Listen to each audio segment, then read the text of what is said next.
नमस्कार, म हुँ तपाईहरुकै सीताराम कटेल धर्मुस।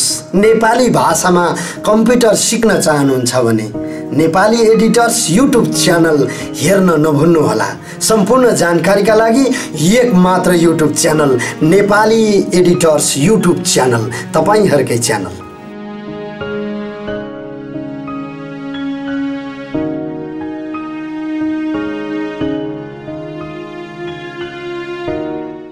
नमस्कार साथीहरु, अघिल्लो भिडियोमा चाहिँ हामीले इमेज स्लाइड शोको बारेमा बुझ्यौं र यो भिडियोमा चाहिँ हामीले सिनहरुको बारेमा बुझ्ने छौं। र सिनहरु हामीलाई कति बेला आवश्यक पर्छ र कति केको लागि हामीले सिनहरु थप्ने ओबिएसमा भन्ने कुरा चाहिँ हामीले यो भिडियोमा बुझ्ने छौं। र सिन भनेको चाहिँ हामीले यो सिन प्यानलमा हामीले यहाँ देख्न सक्छौं हैन। यसमा चाहिँ जस्तै नर्मली एउटा सिन 100% हुन्छ हैन, यहाँ अलरेडी हुन्छ सिन 1। यसलाई हामीले डिलिट गर्न पनि सक्दैनौं। यहाँ भनेको छ there needs to be at least 1 सिन भनेको छ हैन। एउटा सिन यहाँ हुनै पर्यो, डिफल्टमा एउटै हुन्छ। र एउटा सिनमा चाहिँ मानौ मैले यसलाई मैले रिनेम गरेर यो चाहिँ मेरो के हो, फेसबुक लाइभ हो हैन, फेसबुक लाइभ हो।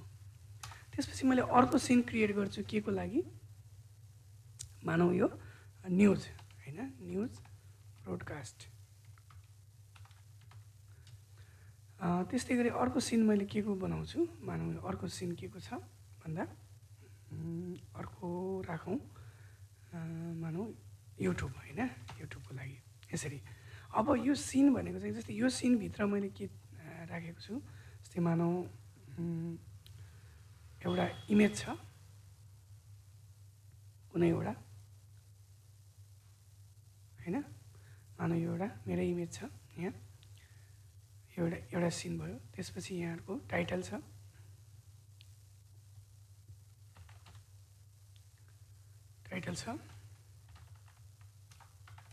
दिस इज द टाइटल है, एउटा टाइटल छ यसरी। यसमा यो सिनमा यति छ। र अर्को सिनमा के छ, मानौ यो न्यूजको यसमा स्क्रोलिङ चाहियो, सरी एउटा पहिला लोगो चाहियो,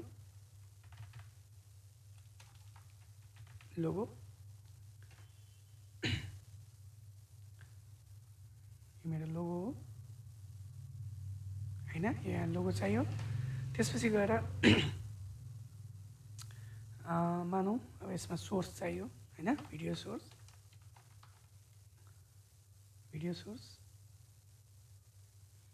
मानौ यो एउटा भिडियो सोर्स हो हाम्रो हैन। यसमा यो छ। त्यस्तै गरी यसमा के छ, मानौ यसमा कुनै एउटा कलर सोर्स छ। भन्नुको अर्थ चाहिँ तपाईले हरेक सिनमा एकुन्टा लाइभ तपाईले अलरेडी पहिल्यै बनाएर राख्न सक्नुहुन्छ हैन। र तपाईलाई जुन चाहिन्छ त्यो अनुसारले त्यो सिनलाई तपाईले यहाँ स्विच गर्न सक्नुहुन्छ। मानौ यो भयो हैन, यसलाई चाहिँ यो मैले यो ब्रोडकास्ट गरेँ, त्यसपछि फेरि यो भयो र मैले त्यसपछि यसलाई यो ब्रोडकास्ट गरेँ, त्यसपछि फेरि यो भयो र यसलाई मैले यसरी यो ब्रोडकास्ट गरेँ। त्यसै गरी हामीले यो सिनलाई, हामीलाई चाहिने सिनलाई पहिल्यै यहाँ हामीले क्यू गरेर राख्न सकिन्छ, क्यूमा राख्न सकिन्छ। र जुन हामीलाई चाहिन्छ त्यही अनुसारले हामीले चाहिँ त्यसलाई स्विच गर्दै यता ब्रोडकास्ट गर्न सकिन्छ। र यो सिनले हामीलाई चाहिँ त्यति सहज बनाइदिन्छ। र त्यसको लागि चाहिँ तपाईले सकभर, मैले पहिला नि भने स्टुडियो मोडमा काम गर्दाखेरि सिधै लाइभ नजाने भएको भएर हामीलाई सहज हुन्छ स्टुडियो मोडमा काम गर्नको लागि। त्यसरी स्टुडियो मोड अन गरेर मात्र यसमा काम गर्नु होला। र यसमा हामीले चाहिँ टाइटल राख्न सकिन्छ। मानौ तपाईले एउटा न्यूज चलाउँदै हुनुहुन्छ भने सुरुमा आउने टाइटल तपाईले यसमा राख्नुस् हैन, टाइटल राख्नुस्, त्यसलाई ब्रोडकास्ट गर्नुस् हैन।